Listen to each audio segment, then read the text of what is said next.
Oyan yalanım, gün oldu yanım.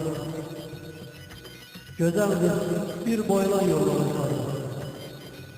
Uçur hayalından boş arzuları, dövüş meydanına serçeri gelir. Yurdunun bir güzel şairi gelir. Sola gözü seyir, bezde taslanır.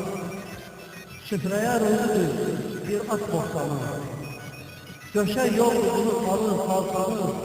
Şehriyar, ehtiyar, sadri gelir. Yurdunun bir güzel şairi gelir.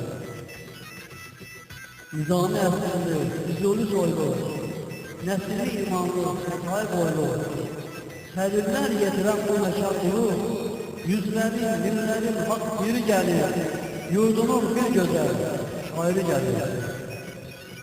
Müşfik yadigarı sarı bindiren, tilkin milliyetleri boğan söndüren, nakete derlerini sözle yediren, şehir dünyasının eskeri gelir, yurdunun bir güzel şairi gelir.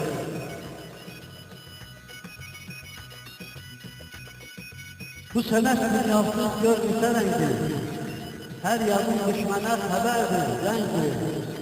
Şehrin bir ordu dövüştür zengi, zamanın ot basan ünşeri gelir, yurdunun bir güzel şairi gelir.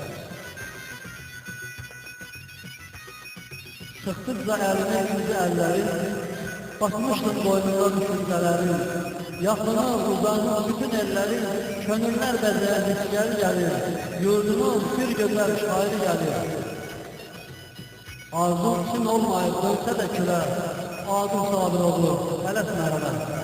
Kimlerse kederden don giyse belə, söz şahı, hər rafı, dərgəli gelir, yurdunun bir güzel şairi gelir.